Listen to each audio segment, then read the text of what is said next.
인체에 담겨진 하나님 묵상 강의로 고고고!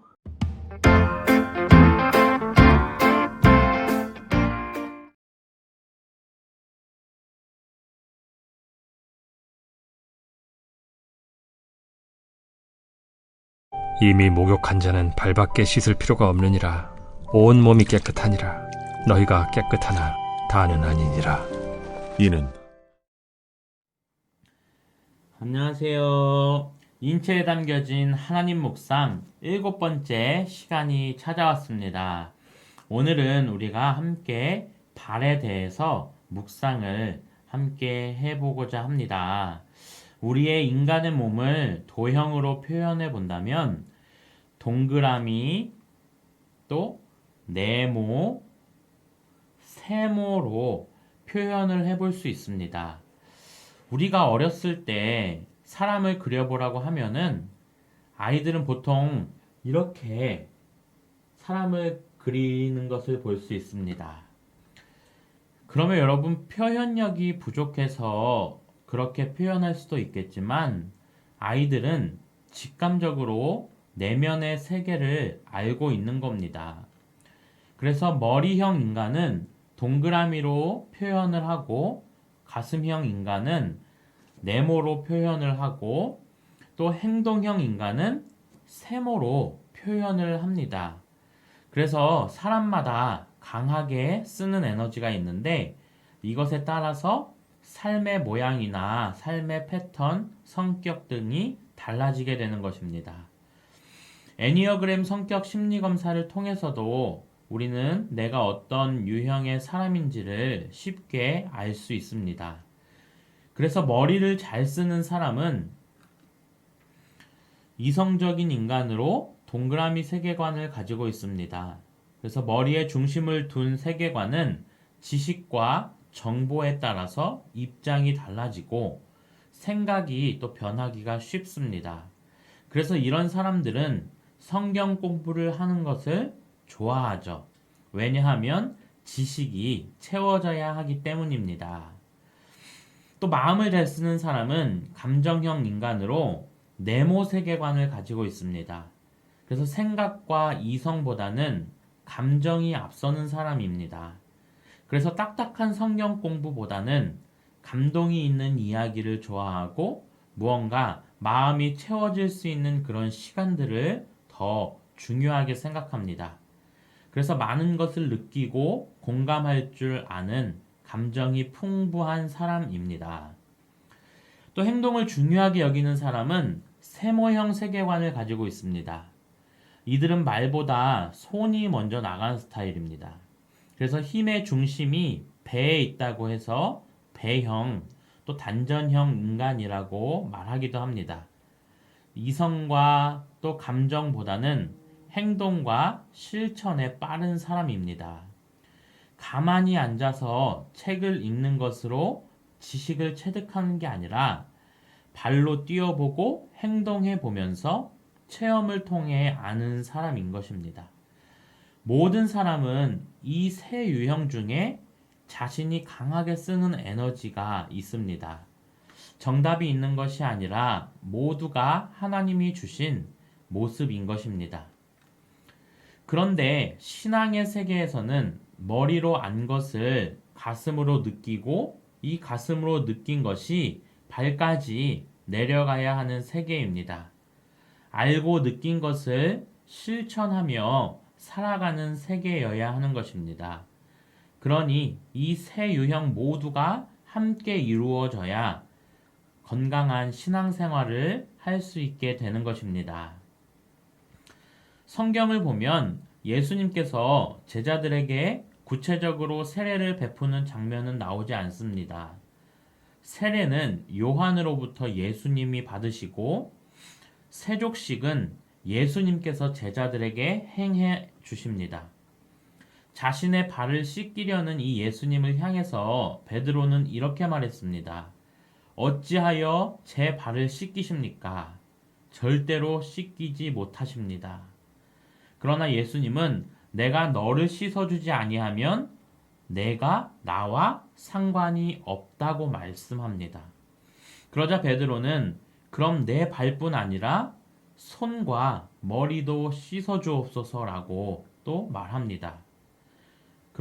여기에 대해서 예수님은 이미 목욕한 자는 발밖에 씻을 필요가 없다고 말씀합니다.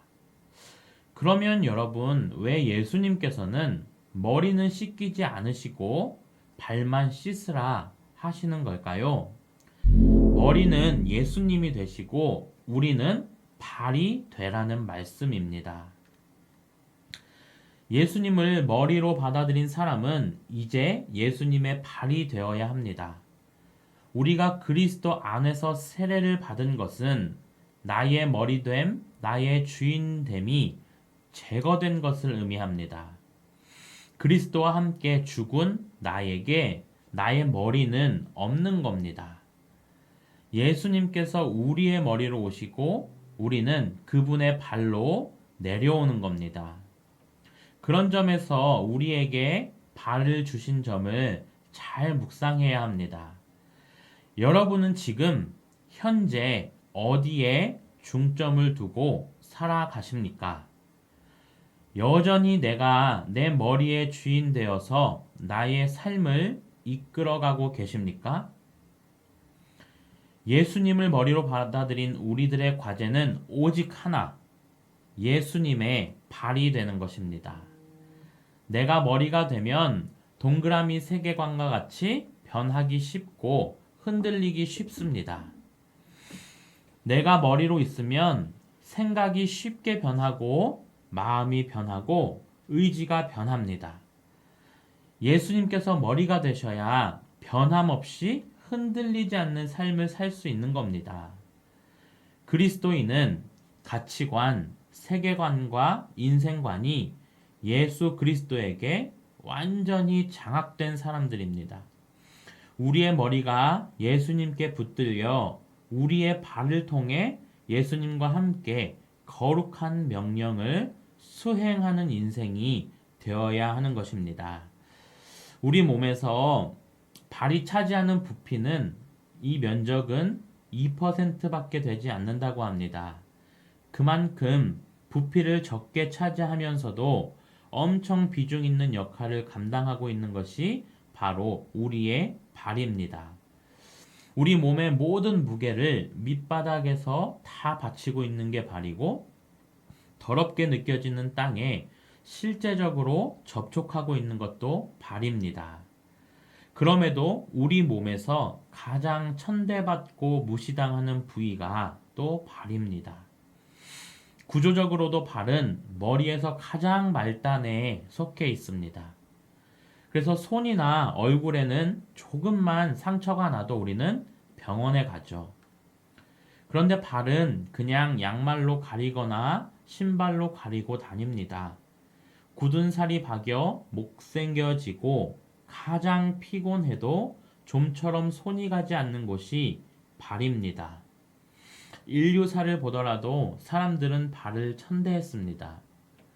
내 발 앞에 무릎을 꿇어라 이 말도 내 가장 미천한 곳보다 더 못한 곳으로 엎드리라는 뜻에서 그러한 말이 생겨나게 된 겁니다. 성경에서도 하나님은 모세나 여호수아에게 발에 신고 있던 신을 벗으라고 합니다. 유독 발과 접촉된 부분을 부정하다고 말합니다. 특히 우리나라의 경우 일본인들을 비속어로 표현할 때 쪽발이라고 깎아서 부르기도 합니다. 일본인들을 비하하는 말을 발에 비유한 겁니다. 예수님께서 제자들의 발을 씻어주셨을 때 베드로는 이 예수님의 호의를 쉽게 받아들이지 못했습니다. 왜냐하면 가장 비천한 곳을 발이라고 생각했기 때문입니다. 그 가장 비천한 발 앞에 무릎을 꿇고 발을 씻기시는 이 예수님의 모습이야말로 겸손의 상징이 되는 이유는 발이라고 하는 곳이 그만큼 무시되는 부위라는 것을 뜻합니다. 그러나 역설적이게도 예수님이 제자들의 몸을 어루만져 주신 부위는 손이나 얼굴이 아니었습니다. 가장 비천한 발이었습니다. 하나님께서 모세를 부르실 때에도 내가 선 곳은 거룩한 곳이니 너는 신을 벗으라고 하셨습니다. 발을 내어 놓으라는 것입니다.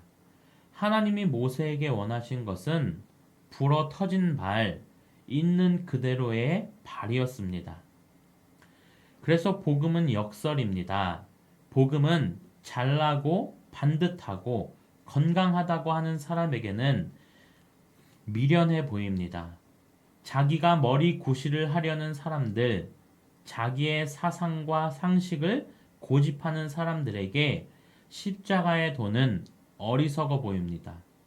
오히려 십자가의 도는 못나고 울고 상하고 가슴 찢어진 사람들, 고아와 과부와 세리같이 부정해 보이는 사람들에게 구원하는 능력이 되는 것입니다. 예수님은 머리에 앉은 이 교만한 자들을 버리십니다.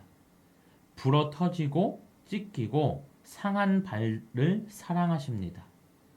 그들을 잃어버린 양이라고 찾아다니십니다. 거울은 내 온몸을 비춰주지만 발은 보여주지 않습니다. 가장 미천한 발바닥은 보여주지 않습니다.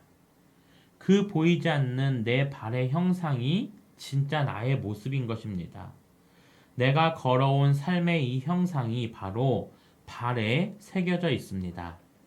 내가 예수님을 향해 가진 신앙의 모습이 우리의 발에 기록되어 있습니다. 여러분 혹시 최춘선 할아버지라고 아시나요? 평생을 맨발로 복음을 전하다가 하나님의 부름을 받으신 분입니다. 정말 맨발로 복음을 전하면서 상할 대로 상한 이 발은 많은 기독교인들에게 감동과 도전을 주었습니다. 우리도 이 발처럼 참된 신앙의 모습을 우리의 발에 담기를 소망합니다.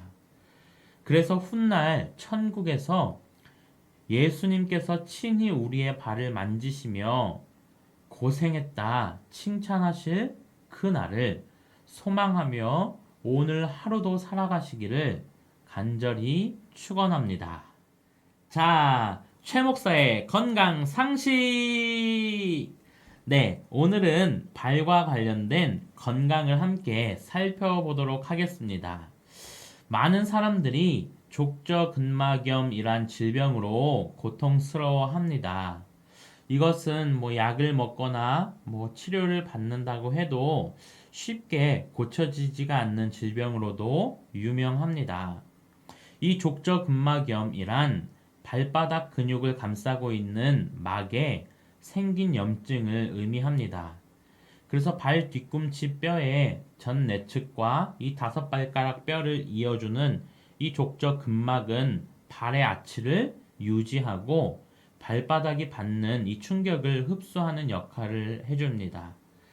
이 족저근막에 반복적으로 미세한 손상이 일어나면서 염증이 발생한 것을 족저근막염이라고 부릅니다. 이 질병에 걸리게 되는 이유들을 우리가 보통 찾아보면 급격한 체중 증가, 격한 운동, 장시간 오래 서 있는 경우, 또 너무 딱딱하거나 꽉 끼는 신발 등을 신어서라고 말하고 있습니다. 그런데 이거를 좀 한의학적으로 자연치유학적으로 보면 발바닥에는 신장에 전기가 모이는 곳으로 발바닥의 건강 상태는 신장의 상태와 관련이 있다고 우리 한의학 사전에도 나와 있습니다. 즉, 족저근막의 염증은 신장이 허약해져서 생기는 것으로 보고 있습니다. 그래서 황제내경에 보면은 족저근막염은 발바닥을 지나는 이 족소음 신경과 족태양 방광경의 병증에 포함되어 있습니다. 그러니까 족저근막염은 신장과 방광이 약하신 분들이 잘 걸리게 되고, 이것을 개선하기 위해서는 신장과 방광을 개선하면 근본적인 문제의 원인을 개선하는 것이기 때문에 훨씬 더 빠른 속도로 통증을 없앨 수 있는 것입니다. 그리고 우리가 보통 발 뒤꿈치 쪽에 있는 이 아킬레스건을 풀어줘도 많은 도움이 됩니다. 그래서 우리가 음식을 가지고 이 족저근막염을 개선해 나가기 위해서는 신장과 방광을 영양해 줄 수 있는 검정색 계열의 짠 맛이 나는 음식이 많은 도움이 됩니다. 그래서 검정콩, 미역과 같은 이런 해조류 등을 드시면 또 족저근막염을 개선하는 데에 많은 도움이 되겠습니다. 그리고 우리 천연적으로 나는 또 이런 천일염 등을 또 죽염 등을 먹으면 많은 도움이 되겠습니다. 과거에는 우리가 결혼을 앞두거나 신혼 첫날 밤이 되면 신랑의 발바닥을 딱딱한 것으로 때리는 풍습이 있었습니다. 여러분 왜 그렇게 했을까요? 단단한 물체로 발바닥을 때리면 성 호르몬을 관장하는 이 신장의 경락인 용천혈이 자극이 되어서 생식 능력이 좋아졌기 때문입니다. 이처럼 우리의 신장은 우리 몸의 전기를 담고 있기 때문에 매우 중요한 장기라고 할 수 있습니다.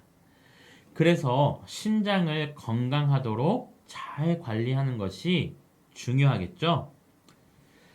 자, 오늘 강의도 유익하셨나요? 우리 함께 생각해 볼 문제를 나누면서 오늘 강의를 마치도록 하겠습니다. 우리 첫 번째로 예수님께서 우리의 발을 씻겨 주셨던 것처럼 늘 천대받는 나의 발에게 사랑의 마음을 담아 주물러 주시고 사랑한다 말해 주시면 좋을 것 같습니다. 두 번째는 오늘 강의를 통해서 또 새롭게 알게 되거나 깨달은 점을 써보시면 좋을 것 같습니다. 문제의 답변을 다셔서 저의 이메일이나 핸드폰으로 보내주시면 되겠습니다. 그러면 오늘 하루도 고생 많으셨고 귀한 강의 또 부족한 강의를 들어주셔서 진심으로 감사드립니다. 감사합니다.